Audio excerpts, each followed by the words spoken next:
علم جو علم فقہ ہے، لفظ فقہ کا ویسے تو مطلب ہوتا ہے کسی چیز کی سمجھ بوجھ، لیکن جب علم فقہ کا اطلاق، جب ہم یہ لفظ فقہ کے ساتھ علم کا اطلاق کرتے ہیں، یا جو شریعت مطہرہ نے علم فقہ کے بارے میں ذکر کیا، اس سے مراد یہ ہے کہ دین کی سمجھ حاصل کی جائے، دین کا علم حاصل کیا جائے۔ موجودہ دور کے اندر علم فقہ جو ہے اس کا اطلاق صرف مسائل شرعیہ پر ہوتا ہے کہ نماز کیسے پڑھنی ہے، نکاح، طلاق اور ان سارے متعلقات۔ لیکن اگر ہم ابتدائی دور کے اندر دیکھیں تو یہ علم فقہ کا اطلاق عقیدے پر بھی ہوتا تھا۔ خود امام اعظم ابو حنیفہ رحمۃ اللہ تعالی علیہ کی کتاب ہے فقہ اکبر، جو کہ عقائد پر مشتمل ہے۔ تو اس سے امام اعظم ابو حنیفہ رضی اللہ تعالیٰ عنہ کا جو علم فقہ کی جو تعریف کرنا ہے، اگر ہم یہ جانیں کہ امام اعظم ابو حنیفہ کے نزدیک علم فقہ کیا تھا، تو آپ خود فرماتے ہیں کہ معرفت النفس ما لہا وما علیہا، کہ نفس کا ان چیزوں کے بارے میں جاننا کہ جو اس کے لیے فرض ہیں یا جس سے اجتناب اس پر لازم ہے۔ تو یہ جو امام اعظم ابو حنیفہ رضی اللہ تعالیٰ عنہ نے تعریف بیان کی، اس سے خود بخود مفہوم سمجھ میں آ جاتا ہے کہ ہر اس چیز کا جاننا جو ہمارے لیے فرض ہے۔ تو اب عقیدے کی حفاظت ہم پر فرض ہے، نماز ہم پر فرض ہے، روزہ ہم پر فرض ہے، زکوٰۃ فرض ہے، نکاح طلاق کے مسائل سیکھنا اور اس میں غلطی سے بچنا، رزق حلال کمانا، یہ ساری چیزیں ہم پر فرض ہیں، اور گناہوں سے بچنا یہ ہم پر لازم ہے۔ تو اس کا مطلب یہ ہے، گمراہی سے بچنا ہم پر لازم ہے، تو اس کا مطلب یہ ہے کہ امام اعظم ابو حنیفہ رضی اللہ تعالیٰ عنہ نے جو علم فقہ کی تعریف بیان کی، تو اس کے تحت عقائد بھی شامل ہیں، اور اسی طریقے سے معاملات، عبادات، یہ سب چیزیں شامل ہیں۔ اور جہاں پر بھی قرآن و حدیث کے اندر علم فقہ کی جو وضاحت ہے یا علم فقہ کی جو فضیلت ذکر کی گئی، اس سے مراد یہ ساری چیزیں ہی ہیں۔ لیکن جب یہ بعد کا دور آیا اور علم دین کے اوپر اعتراضات ہونے لگے، دین پر اعتراضات ہونے لگے، اور مسلمانوں کی جو پیغام ہے وہ دور دور تک پہنچا، تو پھر فلسفیوں نے اس دین پر الگ اعتبار سے اعتراض کیا۔ دینی مسائل کا اخذ کرنا، پھر اب جو نئے نئے مسائل پیدا ہو رہے تھے، پہلے ایک محدود حد تک لوگوں کو مسائل کی ضرورت پڑتی تھی، لیکن جب دین متین کا پیغام دیگر ممالک تک پہنچا، عالمی طور پر دین متین کی تشہیر ہوئی اور دین اسلام کا پیغام جب پہنچنا شروع ہوا، تو لوگوں کے سامنے نئے نئے مسائل آئے۔ اب نئے نئے تجارت کے طریقے تھے، نئے نئے نکاح کے طریقے تھے، پھر اسی طریقے سے اور بہت سارے معاملات تھے کہ جن کے متعلق مسائل کا سیکھنا پھر بہت زیادہ ضروری ہو گیا۔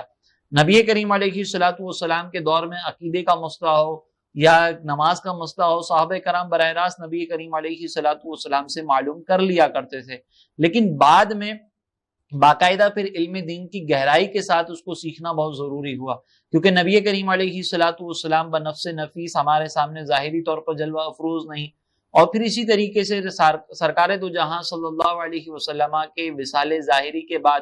جب آقا کریم علیہ الصلوۃ والسلام اس دنیا سے رخصت ہو گئے، تو اس کے بعد پھر جب نئے مسائل پیدا ہوئے، تو اس وقت جو مجتہدین کا دور تھا امام اعظم کا خصوصاً، تو اس میں صحابہ کرام بھی موجود تھے، اور صحابہ کرام سے بھی معلومات حاصل کی جا رہی تھی، صحابہ کرام بھی گائیڈ لائن دے دیا کرتے تھے۔ لیکن پھر اس کے بعد جب دور آگے چلتا چلا گیا اور کچھ مسائل ایسے ہوئے کہ نبی کریم علیہ الصلوۃ والسلام کے جو فرامین تھے ان کی سندوں کے اندر ان کو کھنگالنا پڑا، ان کو دیکھنا پڑا کہ کسی نے جھوٹ تو شامل نہیں کر دیا، پھر جو حدیثیں ہم تک پہنچی ہیں اس کی سند کا کیا معیار ہے۔ تو یہ علم دین کے بارے میں معلومات حاصل کرنا یا علم دین کا جو شعبہ تھا وہ بہت حد تک پھیل گیا، کیونکہ بعد والے دور کے لیے مسائل زیادہ پیدا ہونا شروع ہوئے کہ نبی کریم علیہ الصلوۃ والسلام کے فرامین جو سامنے آ رہے ہیں وہ واقعتاً سرکار کا فرمان ہے یا نہیں، پھر اس سے نتیجہ اخذ کرنا۔ تو اس صورت کے اندر پھر علماء نے جو دین متین کے مختلف شعبے تھے اس کو تقسیم کر دیا۔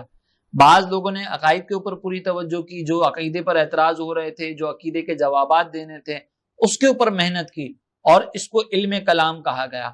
کچھ علماء نے جو عبادات اور معاملات سے متعلقہ مسائل تھے ان کو اپنے طور پر اڈاپٹ کیا، ان کے مسائل کی گہرائی میں گئے، ان کے بارے میں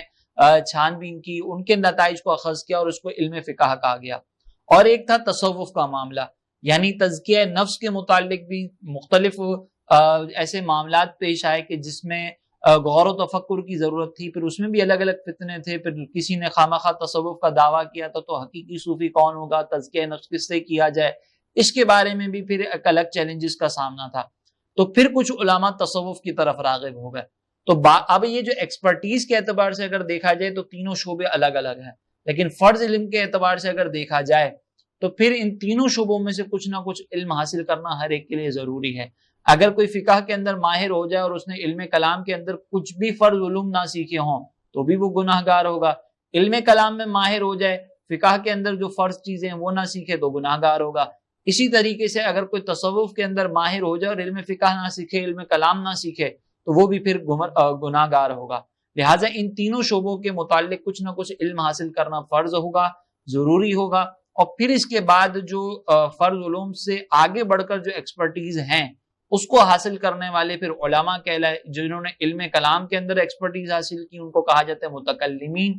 اور جنہوں نے علم فقہ کے اندر ایکسپرٹیز حاصل کی وہ فقہا کہلائے، اور وہ علماء جنہوں نے تصوف کے اندر بہت زیادہ ایکسپرٹیز حاصل کی ان کو صوفیہ کہا گیا۔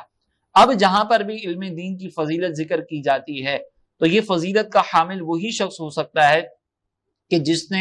علم دین کو گہرائی کے ساتھ کسی ایک شعبے کے اندر بھی حاصل کیا ہو اور ساتھ ہی ساتھ دوسرے شعبے کے جو فرض علوم ہیں اس کو بھی حاصل کیا۔ یعنی اگر ایک متکلم ہے اور وہ اگر علم فقہ اور علم تصوف کے فرض علوم حاصل نہ کرے تو وہ غلط کر رہا ہے۔ اسی طریقے سے فقہا اور صوفیہ کے لیے بھی یہ حکم ہے کہ وہ اپنے شعبے کے اندر اگرچہ مہارت رکھتے ہیں لیکن دوسرے شعبے کے فرض علوم بھی نہ سیکھیں تو وہ گناہ گار ہوں گے، اور فضیلت کے حامل اس وقت ہوں گے کہ جب انہوں نے علم دین کو کامل طور پر حاصل کر لیا ہو۔